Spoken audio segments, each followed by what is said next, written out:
comme vous êtes au courant, on va lire cette semaine 2 Parshiot. On finit le livre de Bamidbar. On lit Matot et on lit Massé. Dans Matot, on parle là-bas de, parmi tous les thèmes dont on parle de la guerre de Midian. La guerre contre les gens de Midian, et ils ont récupéré toutes les affaires. Et de là-bas, on apprend le din de la Tvilat Kelim, la mitzvah de tremper les Kelim qu'on achète ou qu'on récupère de Goïm. Donc, on va faire des halachot de Tvilat Kelim. Il faut rafraîchir les idées. Alors, il y a une marloquette dans les décisionnaires, les Rishonim, qu'on appelle les Rishonim, si la mitzvah de Tvilat Kelim, c'est une mitzvah de Horaïta ou mitzvah de Rabbanan. Ceux qui disent c'est d'Horaïta, ben ils disent, bah oui, la Torah nous raconte cette histoire-là, que quand ils ont récupéré les Kélim, ils les ont trempés, ils ont cachérisé et trempés, et de là on apprend que c'est un din pour toujours, bien qu'il n'y ait pas écrit que c'est un din pour toujours. On voit par exemple le guide anaché, quand l'ange il frappe Yaakov, alors il l'a blessé à la cuisse, et qu'est-ce qu'elle dit la Torah? C'est pourquoi, Alken, c'est pourquoi les Bnei Israël ne mangeront pas du guide anaché. Donc on voit que l'histoire de Yaakov, la Torah elle te dit, apprends ça pour les lois de Shrita pour la suite, qu'il ne faudra pas manger du nerf sciatique quand tu l'abêtes. C'est très grave, parce qu'il y a le sujet de carrette avec tous les graisses qu'il y a autour, etc., c'est un problème. Donc on voit bien que la Torah elle dit, c'est pourquoi. Pour la Brit Mila, par exemple, on ne fait pas la Brit Mila parce qu'Abraham il l'a faite. On fait la Brit Mila parce qu'il y a écrit dans la Parashat Shmini, quand une femme accouchera d'un garçon, le 8e jour, on fera la Brit Mila. Donc si la Torah elle te dit pas, ben, tu n'es pas obligé de dire que c'est peut-être une mitzvah qui ne reste pas. Et donc il y a des décisionnaires qui disent, puisqu'il n'y a pas écrit, comme à Midian, ils ont trempé, nous aussi on a trempé. Alors il y a des décisionnaires qui disent, non, c'est des Rabbanan. Et parmi les décisionnaires, il y a quand même le Rambam. D'accord? Donc beaucoup de poskim disent que c'est de Horaïta, et certains poskim disent que c'est de Rabbanan. Ça change quoi? Ça change quoi? Ça change quoi? Ça change beaucoup. Par exemple, si tu dis que c'est de Rabbanan et que ce que la Torah elle nous dit c'est simplement un soutien, dans un cas où tu n'as pas de mikvé ou de mer ou de fleuve dans la région où c'est fermé, pendant le Corona ils ont fait le coup, ils ont fermé les mikvot, comment tu fais pour tremper les kélim? Tu rentres t'acheter un service de verre, tu veux boire, qu'est-ce que tu fais? Alors si tu dis que c'est des Rabbanan, tu n'es pas obligé de prendre un mikvé. Tu prends une grande bassine ou ta baignoire et tu remplis d'eau et tu trempes dans la bassine ou dans la baignoire ou dans une piscine. En tous les cas, une baignoire ou une bassine, ça suffit. Si tu es bloqué, donc tu remplis une bassine à la maison et tu trempes. Pardon? Et c'est pas de l'eau de pluie. Si tu dis c'est de Rabbanan, il n'y a pas besoin de l'eau de pluie. Si tu dis que c'est d'Oraïta, alors il faut un mikvé kasher pour une femme, Nida, ou pour un converti, qui contiennent de l'eau de pluie. Donc on voit bien que c'est important de savoir la différence, parce que tu peux arriver à une situation où s'il n'y a pas de mikvé, il y a des régions en France, il y a plein d'endroits, ou même ici, tu n'as pas un mikvé à côté, quoi. Il faut aller c'est une trotte. Donc qu'est-ce que tu fais? Tu attends de trouver un mikvé? Non, tu prends une bassine et tu trempes. D'accord? Ça, c'est la première question. Deuxième cas de figure, dans la Devilat Kelim, il y a des kelim. Les kelim qu'il faut tremper, c'est les kelim en métal. Ça, c'est la Torah, elle dit, les kelim en métal, c'est écrit dans la paracha qu'on a vue, le plomb, le cuivre, l'or, l'argent, etc. Mais à l'époque de l'Antiquité, il n'y avait pas de verre. Le verre n'existait pas. Le verre est venu très tard. Donc les poskim, ils disent que le verre, c'est des Rabbanan. Tout le monde dit que c'est pas d'Oraïta, c'est des Rabbanan, le verre. Donc, c'est pour ça que si jamais tu as un problème, que tu n'as pas de mikvé et tu as des verres en verre, eh bien, à plus forte raison, tu peux les tremper dans une bassine, ça suffira. Tu n'es pas obligé d'avoir un mikvé. Et qu'après, si tu as l'occasion d'avoir un mikvé, tu pourras récupérer ça. Mais entre temps, tu peux te dépanner en trempant des verres en verre, c'est sûr. Maintenant, le métal, donc, c'est d'Oraïta. Parce que c'est écrit dans la paracha chez nous. Maintenant, il y a une question qui se pose et qui n'a pas été réglée du tout.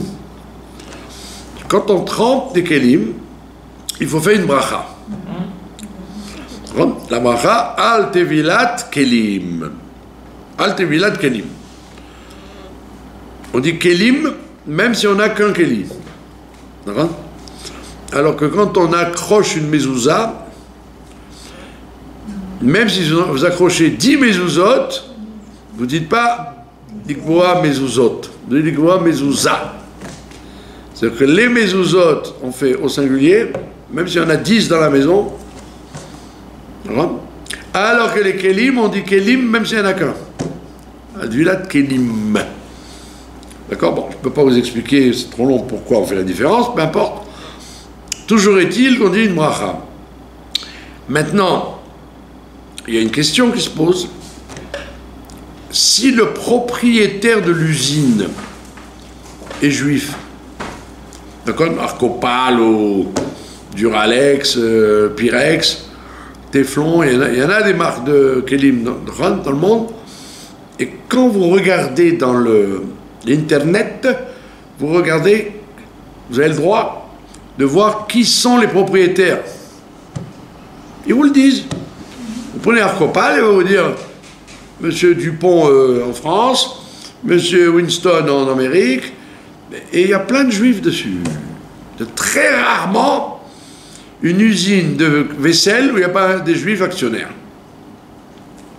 Très rare. Même en Chine, même en Yougoslavie, partout où vous avez des usines de kelim, vous avez des juifs qui sont actionnaires.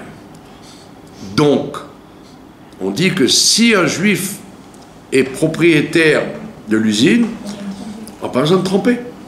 Mais un actionnaire, c'est pas un propriétaire. Oui, c'est à eux, l'affaire est à eux. Ils sont dans le, grâce à eux que l'usine marche. Ils sont actionnaires dans l'affaire, ils sont propriétaires avec les autres. Même s'ils ne sont pas à 100%. Il suffit qu'un juif soit quelque part actionnaire, donc il a une part dans la fabrication, et donc pas besoin de tremper. Et on ne regarde pas si c'est des Arabes qui sont dans l'usine, ou des Tchécoslovaques, ou des Chinois, ou des... On dit, ben si c'est un patron juif, tout le métal, tout ce qui arrive, ben, ça appartient à lui. Donc il n'y a pas besoin de tremper. D'accord? Et il y en a qui disent, non, il faut que ce soit l'ouvrier qui soit juif, qui soit juifs pour dispenser. Mais si c'est des ouvriers goy, il faut tremper. Par exemple, il y avait des usines, ben, il y a toujours, à Akko, par exemple. À Akko, il y a beaucoup d'Arabes. Et il y a plein d'usines qui fabriquent des verres de kidouche, des judaïka. Écrit Borépé à Geffen, et alors vous dites, ah ben c'est sûr, c'est pas besoin de tremper. Par contre, vous achetez un Kelly, il y a écrit Borépé à Geffen, ou alors Arba Kosot Raksamea, ah oui, c'est sûr, c'est juif ça. C'est juif, pas du tout, c'est des Arabes qui fabriquent les Kelly. Donc vous avez donc un problème de savoir, on trempe d'après le propriétaire ou d'après l'ouvrier. Et comme cette question n'a pas été tranchée, eh bien, il ne faut pas faire la bracha sur les kelim. Parce que vous risqueriez de faire une bracha pour rien. Puisque à la rove, je le dis à la rove, à moins de prouver que l'usine, c'est des goy qui travaillent, et qu'il n'y a pas un actionnaire juif, sinon, vous faites une bracha pour rien. Et donc, il faut, a priori, éviter de faire une bracha sur les kelim. Au moins d'en avoir l'assurance que tout est goy. Tout est goy doit aller jusqu'à Tav. D'accord? C'est intéressant de savoir ça, non? Sinon, vous auriez dit, voilà, on fait la bracha. Eh ben, fais attention de ne pas faire une bracha pour rien. Ça peut arriver. On m'a induit en erreur, on m'a enseigné le Pardon? contraire. On m'a induit en erreur, on m'a enseigné le contraire. Mais parce que personne ne soulève cette question alors qu'elle est claire. Bon, mais si on ne sait pas, on ne fait pas la bracha, mais si ce n'est pas un juif, le propriétaire, alors du coup, on va tremper sans faire la bracha? Eh bien, tant pis. Il vaut mieux tremper sans faire la bracha que de faire une bracha pour rien. Toujours sans faire de bracha maintenant? Ah bon, moi, tant que je n'ai pas trouvé depuis X années, personne n'est capable de répondre à ça, parce que la question, elle est toujours là. Il vaut mieux éviter de tremper avec bracha. D'accord? Que ce soit du métal ou du... Parce qu'une mitzvah sans bracha, c'est quand même une mitzvah. Donc quand on sait, on n'a pas le droit de ne pas la faire. Quand vous allumez des bougies, Shabbat, vous n'allez pas dire je ne fais pas la bracha, j'allume stam. Non, comme on sait qu'il y a une bracha, on fait la bracha. Mais quand on ne sait pas, on évite. Parce qu'on risque de faire une bracha pour rien. D'accord? La faïence, par exemple, on dit qu'il faut la tremper sans... Voilà, ça c'est tout le monde. Tu dis parce que c'est un kéli qui ressemble à l'argile. Il se casse, on ne peut pas le réparer, donc on trempe sans bracha. De toute façon. Ce que je vous ai dit, c'est pour le verre et le métal. Maintenant, autre diukim. Si c'est un kéli qui appartient à un non-juif et qui vous le donne ou qui vous le vend, là il faut le tremper.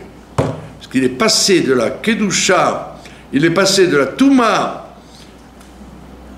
des Goïm à la Kedusha des Juifs. Mais si c'est un Kéli qui n'appartient à personne,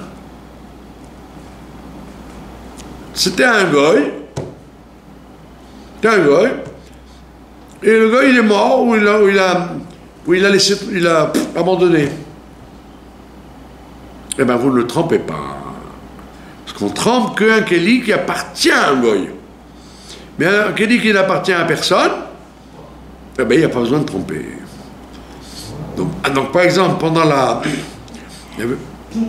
les guerres, dans les guerres, il y avait des... Il y a une permission, c'est pas une mitzvah, c'est une permission que les soldats ils ont le droit de prendre pas des belles choses, des choses stables. Par exemple à Gaza, ils rentrent dans une maison où les goïms sont partis. Les kélim n'appartiennent plus à personne, ça y est. Donc ils peuvent prendre les kélim et pas besoin de les tremper. La Torah elle t'a dit trempe un kéli qui appartient à quelqu'un. S'il n'appartient à personne, il ne faut pas le tremper. Donc c'est intéressant. Hein? J'ai connu en semaine ici sur le show, à la place, il y a une espèce de marché, il y a des gens qui viennent, qui vendent de la vaisselle, la Davidka. Alors il y a une fois quelqu'un, il avait de la vaisselle. Et je lui ai posé la question d'où ça vient, cette vaisselle. Il dit c'était des goïms qui habitaient dans, je sais pas quoi, dans une maison. La Médina, elle a pris la maison et elle a pris tous les kelim. Alors je lui ai dit, mais donc ces kelim, ils sont à qui? Il me dit, mais c'est à moi, je les vends maintenant. Alors je lui ai dit, voilà, c'est bien. Donc tu pouvais les acheter à ce juif, tu n'as pas besoin de les tremper. Parce qu'ils n'appartiennent à personne. Si, ça appartient aux juifs qui les a pris. Ouais, alors si c'est aux juifs qui les a pris, donc tu n'as même pas de les tremper. Alors, attendez, mais si lui ne les a pas trempés... Mais ça veut dire, pardon, à chaque fois qu'on va acheter chez un juif un kéli, on ne va pas le tremper, du coup? Oui, on va le tremper parce qu'il vient d'un goy. Oui, que lui appartient aux commerçants. Oui, mais entre-temps, il l'a pas trempé, lui. Il est resté, vous avez compris, il est resté dans la touma du goy, et le juif, il veut pas le tremper, c'est pas à lui, il s'en fiche, il veut le vendre. D'accord? Donc si vous savez pertinemment que c'est à personne, alors vous le trempez sans bracha. Vous ne le trempez pas, du tout. D'accord? Maintenant, autre précaution dans les kelim, il y a comme on compare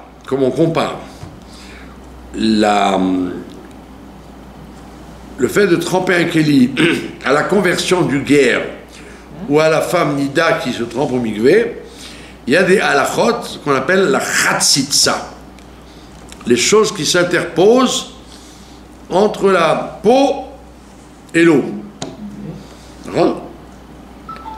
Une femme, par exemple, qui se trempe, elle doit enlever ses bijoux, ou ses bracelets, ou des bagues, etc. Donc pareil, quand vous avez un keli, il peut y avoir sur le keli des étiquettes. Il faut les enlever. D'accord? Des fois, il y a des étiquettes bien solides. Alors, on te dit, si l'étiquette, elle est chachouva pour toi, par exemple, il y a écrit cristal de Venise. Alors, tu ne veux pas enlever l'étiquette, tu veux que les gens ils disent oh, il a la belle vaisselle celui-là. Donc, tu es macpide que l'étiquette elle reste.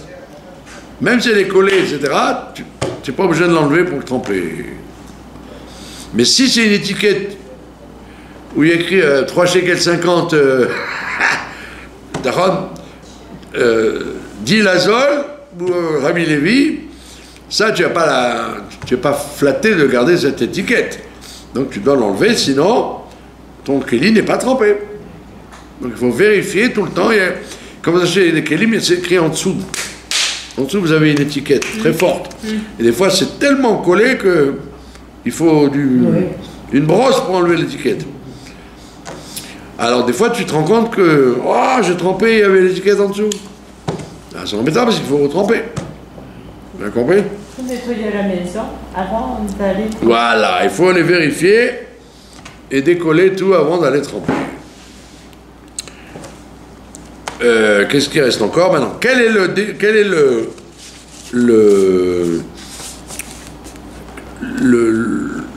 le kéli qu'on trempe? C'est le kéli qui sert à manger. Il y a écrit Klei Seuda. Klei Seuda. Tu achètes un vase pour mettre des fleurs, tu ne trempes pas. Par contre, tu achètes un couteau, comme les poissonniers et les bouchers, ils ont des couteaux. Eh bien, ils ne trempent pas. Parce que c'est pas des kélim pour manger. Là, vous coupez le poisson et la viande, mais vous n'allez pas couper avec le... Donc il faut que ce soit pour manger. Donc si ça ne sert pas à manger, on n'a pas besoin de tremper. Et il y en a même qui disent que c'est même dangereux de tremper. Parce que les gens vont voir et vont dire « Oh, il a trempé le couteau de shrita ou le couteau pour couper le poisson, le poissonnier. » Et ils vont dire « Ah ben voilà, donc il faut à chaque fois tremper. » Et tu vas faire une erreur, parce que c'est pas besoin de tremper. On ne trempe que ce qui est en contact direct avec la nourriture qu'on mange. Hein? Alors, c'est pour ça. J'ai fait une erreur, j'ai acheté une planche pour Shabbat pour couper le pain, et dedans il y avait inséré un couteau en acier inoxydable, beau, avec. Je suis allée le tremper. Eh bien, vous avez raison, parce que peut-être que c'est une usine où il y a des Arabes qui travaillent. Parce que c'est pour couper le pain. Oui, absolument. Donc j'ai raison. Ah oui, vous avez raison. D'accord. Parce qu'on mange le pain. C'est directement en contact. Mais quand vous coupez le poisson chez le poissonnier, le poisson, vous n'allez pas le manger cru, donc c'est pas direct, donc on ne trempe pas. Vous avez compris? Et maintenant, autre cas fréquent, c'est le cas des appareils électriques. D'accord? C'est une galère. Des appareils électriques, par exemple. Si jamais, dans l'appareil électrique, vous pouvez enlever la lame ES. ce qui est en verre ou en métal, si vous pouvez l'enlever facilement, alors vous le trempez. Mais le bloc moteur, vous ne le trempez pas. Maintenant, si tout est bloqué, tout est en même temps, vous ne pouvez pas tremper sans tremper sans mettre le bloc moteur. Donc, vous êtes dispensé parce que on dit que on a un klal qui dit que le chashmal, le fait que le keli ne peut pas s'utiliser sans chashmal, sans électricité, donc on dit qu'il est relié au sol. Il est relié à la terre, et la terre ne prend pas d'impureté, donc il n'y a pas besoin de tremper. Et ne pas vous amuser à tremper au cas où il y a des rabbinim qui disent tu peux démonter un petit truc, tu peux démonter un petit truc, et donc quand tu remets la vis, ça devient un keli juif. Tu l'as enlevé d'être un keli juif, oui, mais il faut savoir, parce que des fois tu dévisses quelque chose et tu ne sais pas le remettre. Donc c'est très dangereux de jouer à ce jeu-là.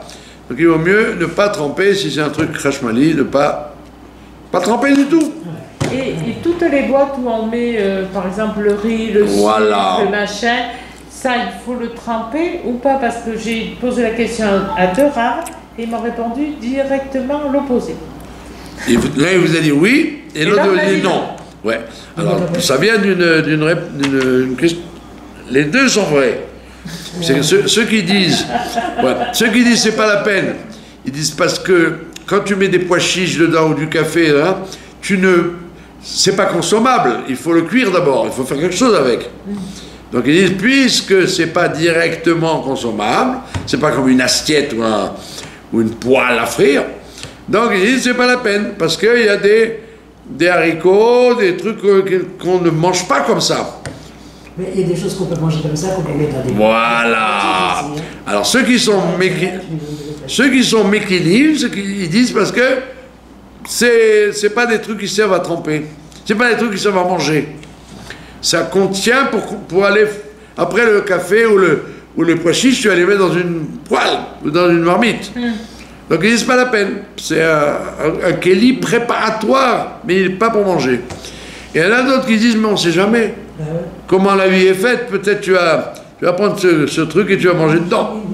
Donc par celui qui vous a dit il faut tremper, c'est par précaution. Précaution. Et celui qui vous a dit c'est pas la peine, il a dit ne sois pas plus royaliste que le roi. Vous avez compris? Donc les deux ont raison. Les deux sont jouables. Si on achète par exemple un pot de miel qui est cachère, le pot de miel il est dur, on veut garder le pot de... Si c'est cachère, ça voudrait dire que le keli a été trempé? Non, pas forcément. Absolument non. C'est pas qu'il a trempé, c'est sûr que non. D'accord. Mais alors, il y en a qui disent que le Rav Moshe Feinstein, par exemple, il dit tous ces kelim-là, les pots de Nescafé ou les pots de miel ou les bouteilles de vin, il dit, lui, tôt ou tard, tu vas le jeter. Tu l'as pris, d'abord, ça ne s'appelle pas un keli goy, puisque le goy t'a pas vendu le keli. Le goy, il t'envoie jusqu'à dedans. La preuve, tu as du Nescafé. Des fois, il est en fer, des fois en verre, des fois en aluminium, des fois en plastique. Donc le goy, il t'a pas vendu le kéli avec le café. Il t'a vendu le café et le kéli avec. Pour lui-même, c'est accessoire, le kéli, le goy. Donc le Rav Moshe Feinstein, il dit déjà Aleph et bête qu'au Pessah prochain, tu vas jeter tous ces vieux trucs que tu as, même ça, tu vas jeter. Donc comme c'est pas pour garder, c'est pas la peine de tremper. Vous avez compris? Je croyais que le délai était d'un mois, par contre. Il faut mettre on a un mois pour tremper un kéli. Non. Non, même pas, c'est pas vrai. Un mois, c'est la mezouza en Khouslaretz. Non, mais un kéli, il faut le tremper avant l'usage. Ah oui, avant l'usage, bien évidemment. Voilà, donc si ou tu trempes pas. Donc là, moi j'ai Weinstein et beaucoup de poskim me disent on ne trempe pas, puisque on va bientôt les jeter, un de ces quatre, comme vous avez fini une bouteille de vin. Ouais. Vous la rincez, vous mettez de l'eau fraîche. D'accord? Ouais. Alors il y en a qui disent tu mets de l'eau fraîche, mais après tu la jetteras. Oh, 30 agourottes là-bas. D'accord? Tu vas pas la garder toute ta vie. C'est pas pour. La prochaine occasion, tu la jetteras. C'est pas que tu n'as pas acheté le. Tu n'as pas acquis le kéli pour le garder. Oui, Voilà. moi j'ai vu un Mehacharim, des femmes, enfin une femme, qui trempait les trucs en albal, là. Les kélis en albal. Les khat péami. Oui, enfin, si, j'ai vu de mes yeux. J'étais en train de tremper, elle s'est mise à tremper les trucs en albal, les ilmars. Ouais, ça c'est En des. aluminium. En aluminium. On jette. Voilà. Mais c'est des Mehacharim, hein, Non, mais le Rav Ovadia Yosef, il dit ça. Hein. Ah, bah c'est pour ça. Personne ne l'écoute parce que les gens disent j'achète pas un kéli khat péami pour aller le tremper, puisque je vais le jeter après. Mais lui, il dit qui a dit que khat péami ou pas khat péami, ça change. Mais c'est une khumra. Vous vous rendez compte la galère que ce serait chaque fois que vous achetez des trucs en alu de les tremper. Le Rav des poskim, heureusement, ne disent pas comme ça. Non, juste un truc. Mais à Charim, vous avez toujours des gens, oui, ils sont au Hachem, qui sont Plus royaliste que plus royalistes que l'autre. Sérieuse, hein. Le plastique, les bols en plastique, ça se trompe. Voilà, alors, le plastique, c'est une discussion. Oui. Si c'est du plastique dur ou du plastique mou. Non, du plastique dur. Voilà. Si c'est du plastique mou, c'est sûr que non. Puisque la Torah n'a jamais parlé de plastique, c'est un truc moderne. Ouais. Mais le plastique dur qui supporte la chaleur, il y a des plastiques qui supportent la chaleur. Il y en a qui disent qu'ils vont tremper sans bracha. Voilà. Si vous êtes rigoureuse, vous trempez sans bracha. Si vous n'êtes pas rigoureuse, vous ne trempez pas. Alors attendez, Voilà. parce que le silicone, on fait des plats à gâteau avec, et dans les cours, on vous dit que le silicone, il ne faut pas le tremper. D'accord. Voilà. C'est intéressant. Oui. Vous voyez que vous ne saviez pas tout sur les tuiles de Kéli, mais c'est la paracha de la semaine. Donc c'était important d'en parler. Voilà. Maintenant, il y a, comme c'est la paracha dans ce thème-là, il y a beaucoup de parachiotes. Et on revient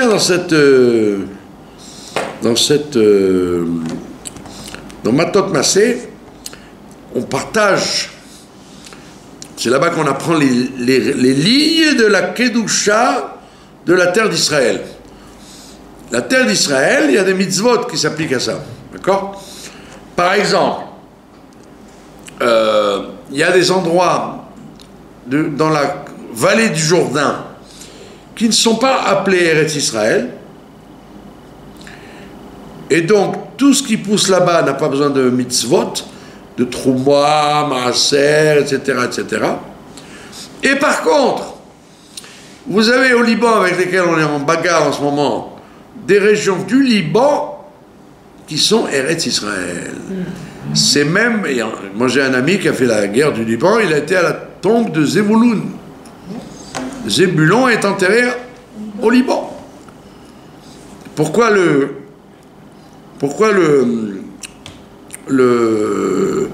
Israël veut absolument que le Hezbollah se mette derrière le Litani?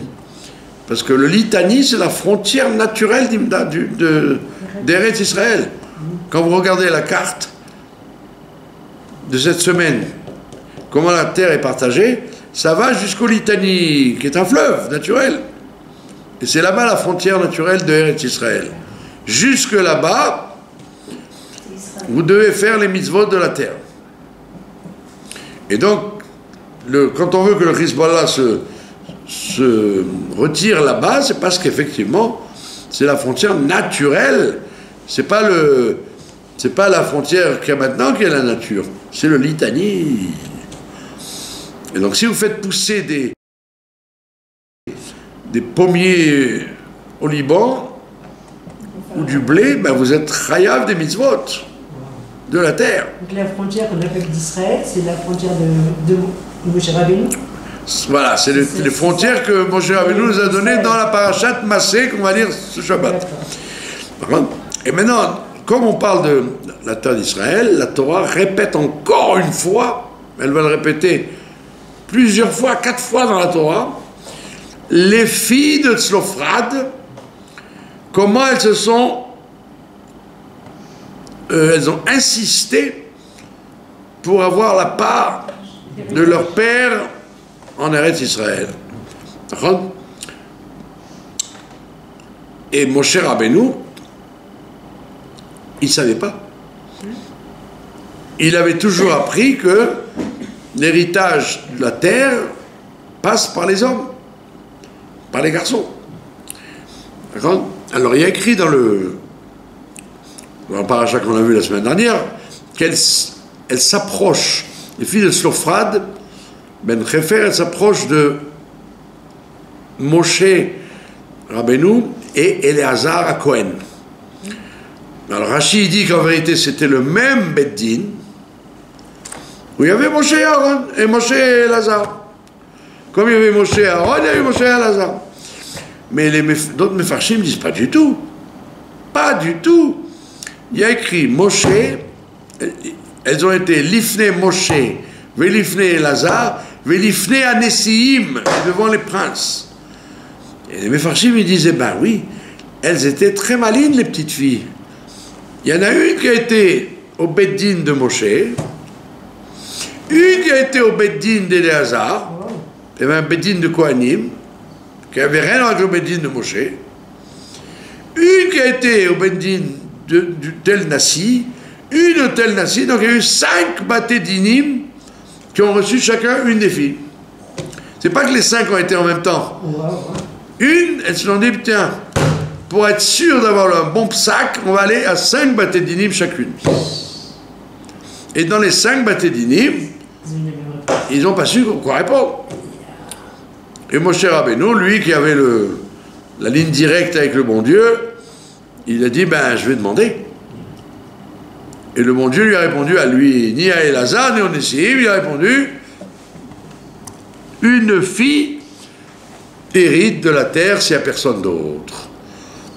C'est pas moins qu'un fils, ou qu'un frère, ou qu'un oncle. Et donc elles ont fait un chidouche. Elles ont fait un énorme chidouche que les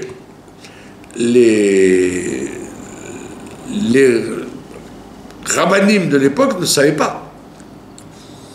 Et elles y croyaient. Elles ont insisté, elles ont dit, on ne veut rien entendre, il faut que tu demandes au bon Dieu. Interroge le bon Dieu, nous on tient que on y a droit. Elles étaient fortes.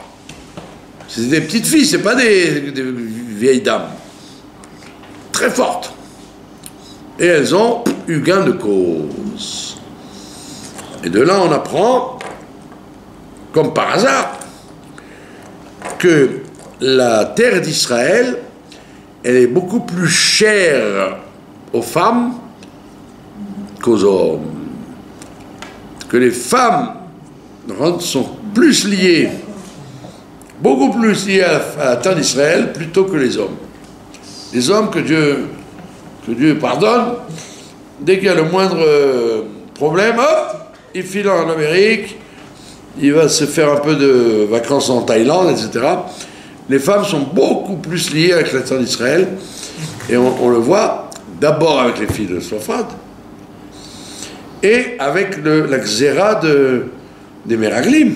Quand il y a eu les explorateurs, les femmes n'ont pas été dans le décret des Meraglim. Il n'y a que les hommes. Et c'est d'ailleurs l'argument qu'elles ont eu pour expliquer qui elles sont. Elles ont dit notre père c'était Slophrad. Alors elles ont dit peut-être Moshe Rabbeinu il ne se rappelle pas. Alors déjà elles l'ont rassuré, ils lui ont dit Slophrad il n'était pas avec Korach, rassure-toi. Donc il n'était pas contre toi. Ah, c'était pour rassurer Moshe. Elle dit tu sais il n'était pas non plus avec les gens qui t'ont critiqué l'autre fois, quand on dit ils ont critiqué Moshe et le bon Dieu, il n'était pas avec eux non plus. Alors Moshe a dit, il était quoi votre père? Alors Rabbi Shimon il dit, il était dans les Ma'apilim. Les Ma'apilim, c'est ceux qui, quand Moshe a dit, vous ne rentrez plus en Eretz Israël, ils ont dit, nous on rentre quand même. On insiste. Mais Moshe leur a dit, mais ça sert à rien, vous allez perdre la guerre contre Amalek. Il n'y a pas le Aaron, il n'y a pas l'armoire sainte avec vous. Vous ne pouvez pas gagner. Ils ont dit, non, on veut Eretz Israël, on veut rentrer. Et ils sont rentrés, ils ont été exterminés par Amalek. Et donc elles ont dit, tu sais, notre père c'est qui? C'était un des Ma'apilim. Il a voulu absolument Eretz Israël.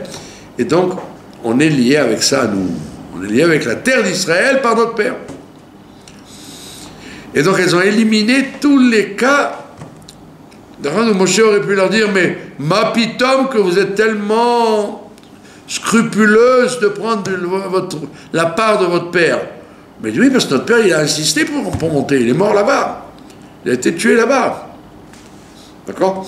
Et donc, là, on apprend, les Mefarshim nous disent que l'attachement de la femme à la terre d'Israël, elle est beaucoup plus grande que l'attachement des hommes.